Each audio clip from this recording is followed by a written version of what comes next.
To be honest, I haven't really told a whole lot of people this, but I was like I was very imbibed one night, let's say. I had a few. Yeah, and I was like, man, I really want to like do this like Longslice Brewery thing, but you know, it takes a lot of guts to kind of like you don't want to like quit your job or nothing, you know. But right. I was like I said, had a couple drinks, and you know, I trademarked the Longslice name, and then the cost of doing that really like put a fire under my butt to be like, well, I already took it that far, you know. So let's take it further. Yes. Are you a brewhead? I'm a brewhead. Are you a brewhead? I'm a brewhead. Y'all are brewheads? Yeah, we brewheads. So pour a glass of craft beer, we can do this. Yeah. What's good, y'all? This is C Certified Brewhead, and welcome to episode 115 of Vienna Lager podcast. Today, we are in a brand new area called the Canary District in Toronto, Ontario, with Jimmy and John of Longslice Brewery. Fellas, look at that dap, double daps. Thank you for joining me. Appreciate it. We are in the unfinished Longslice Brewery right now.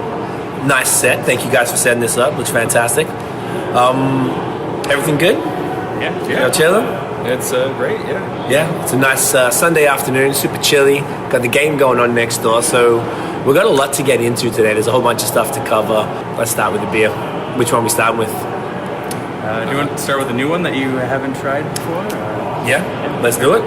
You want a glass or just out of the can? Yeah, let's do glass. We're gentlemen here. Oh, yeah. Tell us about this one. So it's a hibiscus pale ale. It's brewed with hibiscus flower. For you. Nice. Yeah. It's like a session IPA or American pale ale, so it's not too strong, but it's nice and subtle. You get lots of fruit from it. Some hibiscus. Nice color. Yeah. The beautiful. hibiscus has a nice light pink color to it as well. Beautiful. You guys want to rock on? Oh, we can put it back. Keep the branding going. Yeah, keep the branding going. So this is a pretty new one. So you guys have been around for a few years, eh? Yeah, we've been around for about 4.5 years, I think. 4.5. Wow. Yeah. Okay, I didn't realize it was that long. Yeah. This beer, then, this was like, I was aware of these two, which we'll get to, over the last 2.5 years, probably. Yeah, we'll put that back up here. Sure. So this is when did this one drop? Just this spring, I think. It was. Okay. We So a few brewed it in months back. May, I think. So. All right. Yeah. End of April, May. So Fantastic. Cheers, guys. Yeah. Cheers. Man, thanks for having us. yeah, anytime. Get it in. Pleasure. Yeah. Nice. Yeah. This was like Sweet. when we released it in the summer. This was meant to be like our patio crusher, like super easy drinking. It's 4.9%. 4.9. Nice. I think our idea was kind of like if we had a session IPA and Tahiti treat, where like if they had a baby. What could that be? That's amazing. What's the Tahiti treat again? It's like that, just like a Hawaiian punch kind of.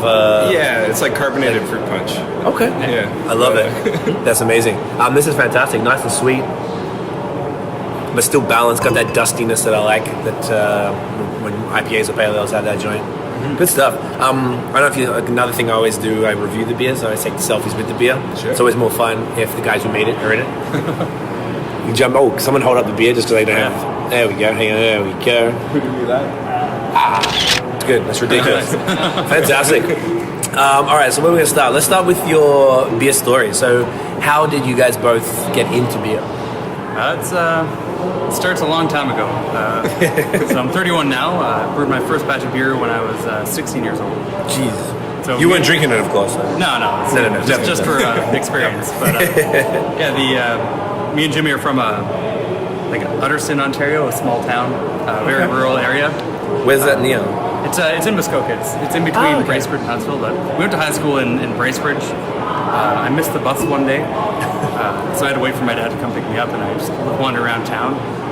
I went to a place called Armstrong Winery. It doesn't exist anymore, but I walked in just to look around, and they had beer kits there. And the guy was like, I can legally sell you anything in here because it's not alcohol yet. Right. And, Not alcohol yet. Yeah. And I remember my dad, he used to be a home brewer back in the 80s. Okay.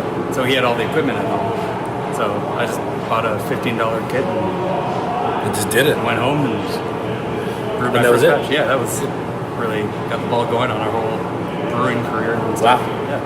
Should be also noted that those first few beers were absolute garbage. But man, were they cheap to make? Down real quick. Do you guys rock the extract kits, I would assume? Oh yeah. Yeah. I think that was really the only thing You could get back then. like especially in Muskoka, like it was, Right. you know, and with our familiarity with beer as well, being like I don't know, I'm mostly Canadian, so they have the Canadian extract, you know, Right. with the sprinkles of lager. Yeah, there's little like the thing like in Yeah, Australia we had the Coopers ones, but I think you can get them here too. Right? It was Definitely made a few Same thing? Coopers kids. The you know? Cooper Yeah. Lager was Yeah. the first one.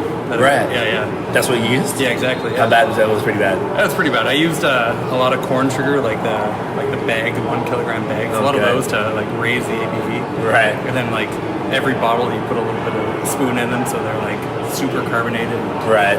So there's a headache in a bottle. Yeah. Amazing. Okay, so that was when it started, and I guess you clearly kept refining the process. Moved into all grain and stuff. Is that accurate? Yep. Yeah. Yep.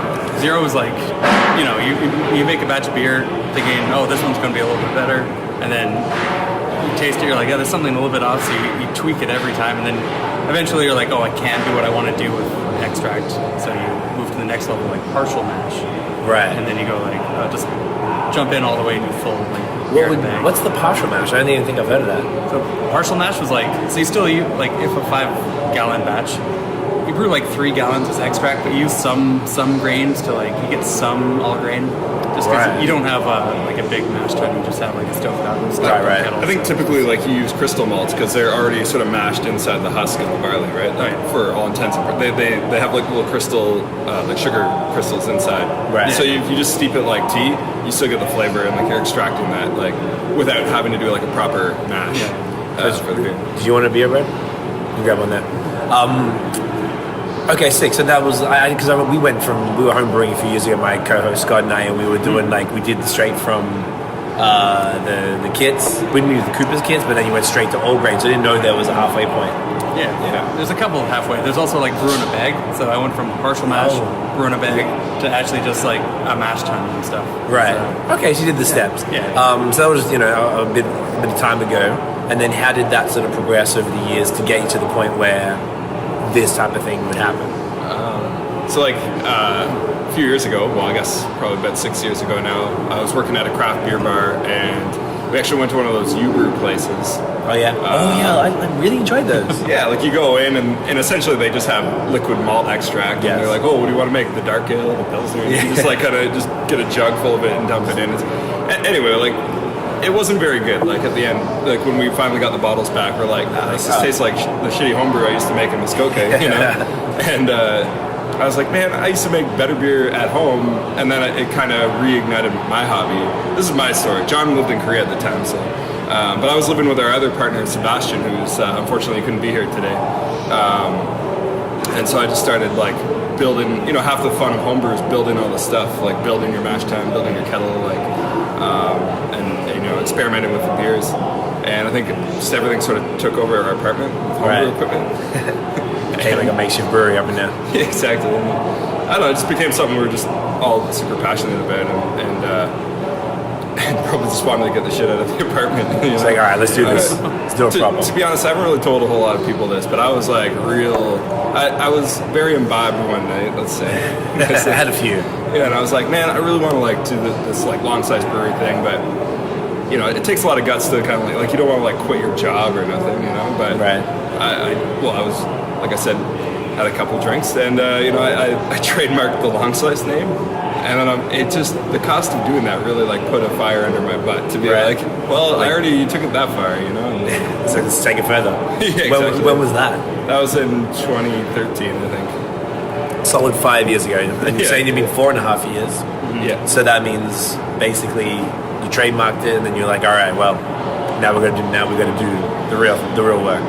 Yeah, exactly. Yeah. Okay. So what were those next steps? What did that look like?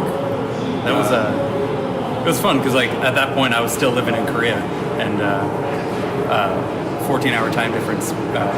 We kind of were talking online, and Jimmy was like, hey, when you get back, you want to like do this Longslice Brewery thing with us? And I was like, yeah, sure. And Sebastian was on board as well. Okay. And was he brewing as well, or was he just kind of like He was enjoying it? Yeah. So you guys are the brewers, and he's kind of the business guy, or Yeah, sure. Yeah, Subs. He comes from like a tech background, so he's worked with a lot of startups and stuff. Okay. He's really good. Like, I don't think John and I have gotten better at it over the years, but I don't think our skill set isn't like organizing things into a system. Whereas Sub, is really good at organizing things in his system. So he helps keep us on track. Essentially. Sick. So then, I heard, we were talking just before we started, so I heard of you guys through Shahan of Lost Craft, who's a mutual friend. He told us about you guys, I think it was saying around 2016, when you had the Hopsta Vista out, which I believe was the first beer that came to market that was making a bit of noise. But that beer had actually been around, or at least the brewery had been around for a couple of years before that. So what were the first steps? So did you start contracting? Yeah. Is that right? Yeah, for sure. Like just finding somebody to contract with was a bit of a challenge at first. Right. I think what we did was we went down the list of just like literally everybody who had a brick and mortar brewery in Ontario. Okay. And we split it alphabetically. So like John was like A to, I don't know, L or something like that. And so on. So we just went down the list, called everybody. Most people are so small, like they're just doing their own stuff. So this was at the time when nobody was proactively offering contracting, like you had to chase it, as opposed to somewhere like Brunswick that are like, that's what they do. Yeah, exactly. Like Cool definitely did, but we were so small scale that like I emailed them, they didn't get back to us, Because you were saying how much you wanted to start with? Yeah. Right. We did actually, we had a meeting with Nickelbrook at one point, with John, the owner of Nickelbrook, John Romano. Yeah, he was just like, guys, what are you doing, man? Like, just get it, like, what are you doing? Like, how far along are you? We're like, I don't know. What does that mean? You just wanted to make the beer. Yeah, exactly. So you wanted to make it, but you didn't have the plan to release it or any of that stuff. Is that right? Or you sort of did? We have no idea what we're doing. Yeah, we just had to we had to brew it before, it could become a real thing. Right, so you just wanted to invest. Set something up. Okay. Yeah. Did you have, clearly you had the recipes and you had it scaled up? Yeah. And you started, it was a Hopsta Vista IPA was the main one? Yeah. Okay, so you were like, all right, we need to get this out. Yeah. Let's find a place to brew first. I mean, did you have like the can and design and all that? No, I mean, that was all this was, I don't know if you can see my shirt, this was the original sort of homebrew label of it. It's the Hop Grenade. Nice. But yeah, we didn't have, it's gone, the can's been through a few design changes over the years, but it's been more or less like the same consistent, like orange and blue color, same font. It's been a consistent theme to that. We didn't have that at the time. I think it kind of came right around the same time when we started brewing our first batch. Okay. Our first batches were only ever in kegs. Right. So they were actually from Stratford Brewing Company. Okay. Yeah. So you ended up not nailing anything in Toronto, but you did it out there. Yeah, exactly. And the reason I think we did it, he was looking to get some contracts, and we didn't have a beer manufacturing license at the time. Mm-hmm. And so he was willing to brew them under his license. Mm-hmm. And then we essentially were, I forget what the Brewers term, representative? Yeah, representative of a brewery or something. And so that we could sell the Hopsta Vista to people as a representative of the Stratford Brewing Co. Exactly. Yeah. Under your brand or under his brand? It was essentially under our brand, but when they got the invoice, it said Stratford at the time. Yeah. Oh, that's the only difference. That's fine. Yeah. Mm-hmm. By the way, for people who don't know, Stratford, Ontario is the home of the god Justin Bieber. So I'm sure a bunch of beer people are fans, because we all really are. It's time for the Christmas album. Can't wait. Yeah, we never ran into him there. Never did? No. Damn it. It's just not. I went to the pizza once. He wasn't there? No. Trash. Sold out, people. All right, so you got that done out there, and then I guess you physically hit the pavement yourselves and sold to licensees? Yeah, exactly. Yep. That was the only way we could sell. Okay. Yeah. How was the reception? How was that process? Being that you guys, like you said, not that this is setting up a process, but if your skill set is primarily the producing the beer side, how was that going from production to now I'm a sales guy? Sales is hard. Yeah. For a good 2 years, that was most of our time was spent on was just doing sales, going door to door. Right. Like physically calls, knocking on doors, really. Yeah, going to the bars, bringing samples. Before cans, it was kind of a hassle too, because we had to get a keg. We had a Blickman beer gun, so we had to bottle from the keg, bring those samples. So that'd be an entire day just to make the samples. Just get the samples. To do that. Yeah. Damn, what a headache. There was no you couldn't bring a growler or anything like that. I guess harder to keep it cold. Yeah, exactly. Yeah. Good if you miss the manager, you can't just leave a growler. No, that's true. You gotta leave a couple samples at the bar. And there's something to be said as well, I guess, about looking them looking you in the eye to get all right, you're telling if you're a bar manager and you're hearing the story of a brewer, wanting you to purchase their product, looking them in the eye and hearing that from the person. from my understanding, that would probably be a lot more powerful than just like, I don't know, some guys left this beer flavor. Yeah. You know, I mean, I'm sure they would care a lot less about that than it would. So, did you usually leave stuff, or did you generally just come back? I'd always leave stuff. Yeah. Oh, yeah? Yeah, just in case the manager didn't get it, and then follow the up. employee could actually drink it as well. So they might have a sway to the manager to be like, order. So, Gotcha. yeah, Okay. Yeah. So then that went pretty well, I would assume, or how did like after a while it was just a constant slug? Yeah, it went okay. It was a bit of a slug, you know. Yeah. Getting the cans was a big game changer, like for sure. How long in did that come? Like how far down I think the line? we brewed at Stratford for like just under a year, I think. Yeah. There's some like limitations there, like we couldn't really dry hop and. Really? Yeah, well, he's pretty old school. Like, I think he might do it now, but he makes like a really good Pilsner, and he makes a California Common. But Nice. I mean, like, that's kind of like that's what he does. That's what he knows, you know. So doing it this new school way where you're double dry hopping something is probably like, hey. yeah, it's like I don't want to infect the beer, this and that. You know, Gotcha. which makes sense, you know. I can see why you say that. His brewery, like, Yeah, that's true. Okay, so you stayed at Stratford for the year, and that's when were you canning from Stratford, or you had to move facilities? Yeah, we went to Cool after that. Went to Cool, okay, Yeah. because the batch size was a bit bigger. So the size were bigger, and Stratford didn't have a canning line, and we really needed to get cans out there. Okay. Yeah. Why did you go cans and not bottles? I think cans were just like LCBO, the tall cans was kind of just Like the thing? the thing to do, so we decided to go that route. And Okay. then once we couldn't apply for LCBO listing without cans Or some sort of package, right? Yeah. That's true. Yeah. So you figured that was, being that you were contracting, clearly the key two ways to sell the beer in this province is through LCBO and through licensees. So you kind of had no choice but to move into that. Yeah.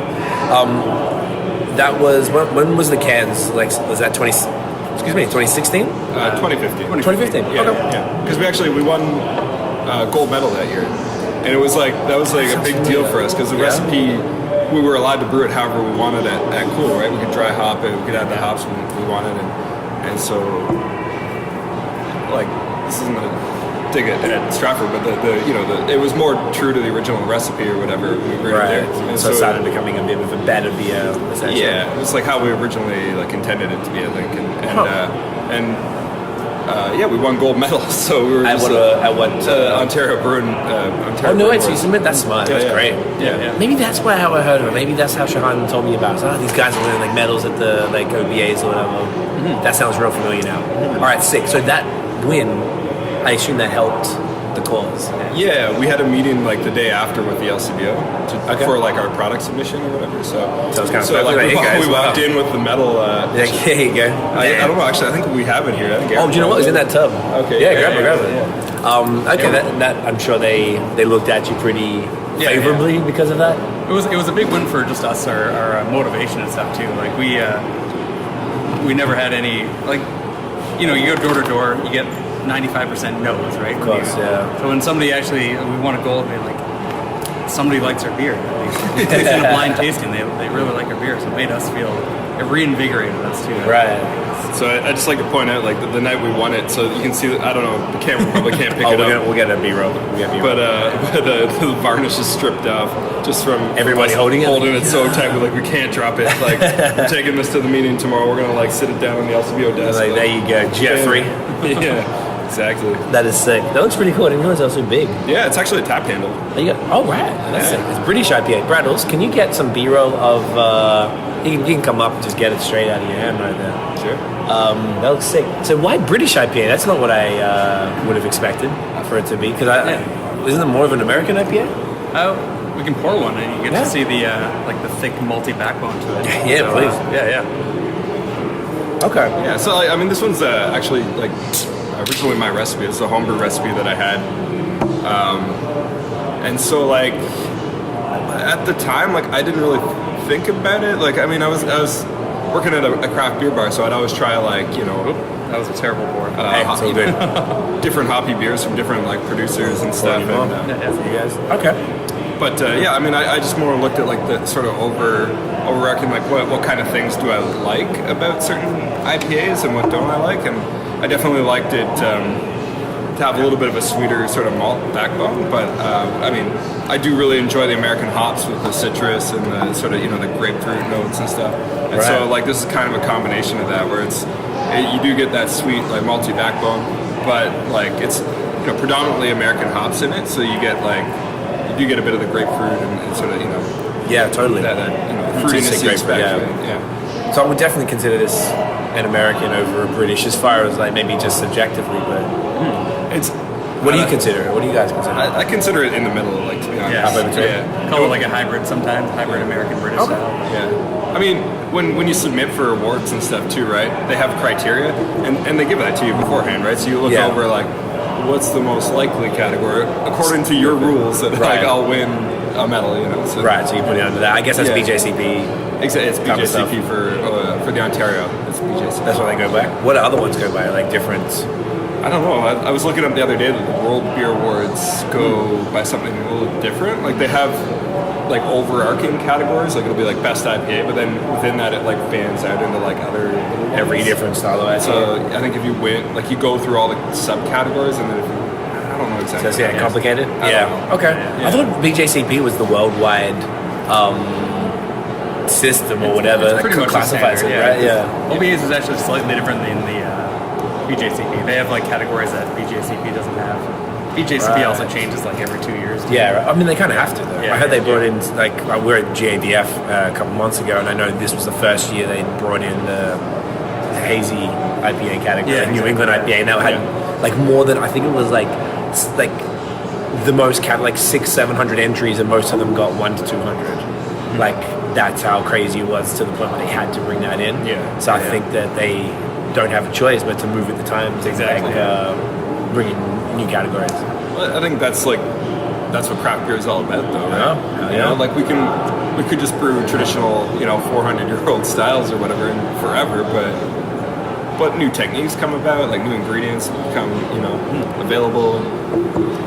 I mean, that's what's so great about craft beer. Yeah, it's always changing. Yeah. Hey, so you guys do feel positive about that? Because like everyone I noticed brewers tend to have like sort of varying perspectives on some people. Like, no, traditional's how it is. I don't mess with all this, all the lactose and the haze and the sours and blah blah blah. Like you guys are pretty much like, hey, down for whatever. Yeah, I like the doing something new every day. Right. Yeah, it's kind of gets boring. Yeah, exactly. We don't have the brick and mortar facility yet, but once we do, I'm really excited to do something, do new recipes all the time. Right. Otherwise, I'm just doing the same recipe over and over again. I can appreciate where like the traditionalists are coming from, in the sense that like I think when craft beer like really like exploded, every wacky like homebrew recipe out there was just kind of like, I made a pink passion fruit molasses chili pepper stout or something, and you're like, okay, well, does it taste good though? Like, you forgot to ask, should I make this beer? Should I? But like that's extreme one way, but then the other way is like you still want innovation, and you want like I remember reading an article in like a homebrew magazine like right before we started about this thing called like hop bombing, or something. But essentially, it was like taking all your hops, instead of using them as bittering hops, you add them all at like the end of the brew. Which like before, like I think the kind of standard thing was like 60 minute, 30 minute, and 0 minutes. Yes, that was kind of what everybody did. And this hop bomb technique was like, no, just throw that out, add all your hops at the end, even more hops at the end, and then that's called a hop bomb. And literally, like I just think that's almost like the standard way to make like hoppy beers now. Like I don't know. Yeah, maybe like, some great brewmasters right here watching this, being like shaking their head at me. That's how we do it. I don't know. Whirlpool hops are just like that's 90% of our hops. Well, not 90%. Most of our hops are in that Whirlpool. It just seems to be the way it's gone. Like people want that sort of reduced bitterness. You don't need to do that as much. And like I've seen some beers that are like literally just dry hopped. They don't even do anything in the boil at all now. Oh yeah. It's just the way that it's gone. I'm sure it'll swing back. But I feel like you're right. Innovation's the main thing I always get worried about. And people are like, no, this is how it's supposed to be. I'm like, cool. But you can't, like, things have to move forward, but there's room for both. I think also the people like who are like, nah, man, I only want the fun stuff. Like you're discounting like a classic Pilsner. Like there's almost nothing better than that. So it's sort of like coming back around in a way, whereas like I feel like the crazy stuff, I have someone like myself who like I personally prefer like the crazier stuff. But then in the last 6 months or so, I've just been more. If I go to a brewery, I just want give me a pilsner, or lager specifically. Like I want that first, and I feel like that shows you more about a brewery. But I'm just interested in that style. Then I want the haze. But still, like I feel like this. Yeah, it's good. It looks good. It looks like a glass of orange juice, right? Ooh, love it. Oh, I'm gonna have this for breakfast. I sometimes do. I was talking to like a few other brewers in the industry. Like apparently when a brewer goes to another brewery, the first thing they get is the lager or like their very light one, because that's what they don't see. Yeah, no flaw. You can't hide the flaws. Do you nail that? Yep. And then that'll like enlighten them to how good everything else is. So that's. I think it's really true. I love the lagers. Like it's always my first beer when I go in. Yep. It's funny when I asked them, they said they did the same thing. It's like, oh, Like, yeah, cool. Yeah. It's not just me. That's definitely the way to go, because I feel like like there's a lot of breweries that can hide all the stuff. If they just there's some that just do all haze or stouts or whatever, and it's like you can hide all that stuff, but like you can't hide. But nowhere to go. So it's like a good like baseline to see where people are at. Yeah. All right, 6. So we are. You've got your cans out. You won the award. Clearly, you got your LCBO listing for the Hopsta Vista IPA. And that was, back in 2015. 2015. We got our listing in October 2015. Perfect. So that's where you got the first one. Yep. And then talk us through like the next part. The next thing, I guess you had the second beer. Yeah, so I brewed the first batch of Longslice Lager, the Vienna Lager, February 2016. Okay. It's funny, the motivation to it, like we love the Hopsta Vista, and when we only had the one beer, if we did like an event at a bar, like $5 tall cans, we get a little bit too drunk at the end of the night. I just said it. But we wanted a nice beer that was like sessionable and crushable, so if we did events, we could Not get drunk. Exactly. And I love Vienna Lagers. They're like, fantastic. It's like a lager. It's easy drinking, but it still has some character to it. Right. Yeah. And that was the reason. That was the primary motivation for doing that style. Yeah, we didn't want to make it a second IPA either. So. Yeah, or also just in general, I think. There's definitely hopheads out there, and myself included, but sometimes you just want like a regular beer, it's just like you were saying, nothing better than just like a crisp, classic lager. And we thought, Vienna Lager kind of straddled the line where it was still kind of crafty, it's like it's European amber lager, but it's still accessible to people who are maybe just like on the sort of fringe of craft beer drinkers. It's interesting to everybody. Yeah. When I was homebrewing, I always use Vienna malts as base malt just because I love the smell of it. Yeah. And when you mash it, it smells like you're baking bread. Nice. So that was like really my motivation to make the Vienna Lager specifically. Right. Because I love the malt. It's like brewed mostly with Vienna malt. Okay, so then from 2016, how did that end up where we are right now? Like, how did that go? So you got the 2 beers on the market, and the last couple of years, sort of, how did those events lead to this? So I think after we got the 2 beers, we, LCBO listings, licensee listings, we had to think like, what's next, right? Yeah. And the market's kind of changing. You can't sell all your product through LCBO and stuff, so you want to have your own facility. Yeah. And our initial goal has always been to have a brick and mortar facility. Okay. So we decided to make our next focus kind of get a facility. To get that. And it's 2018 now, so that was our. Took a long time. That's pretty good. Still like a 4.5 year plan right there. Yeah. On track. It's on track. Is there anything else we need to cover then? That is the end of the thing. Is there anything else we want to talk about? Did we get every aspect that we were here? We got the brewery, we got the restaurant, content. Mm-hmm. What's up next? Is there anything else you want to tell the fine people? Check us out here in the Canary District. Also, everyone asks us where the Canary District is.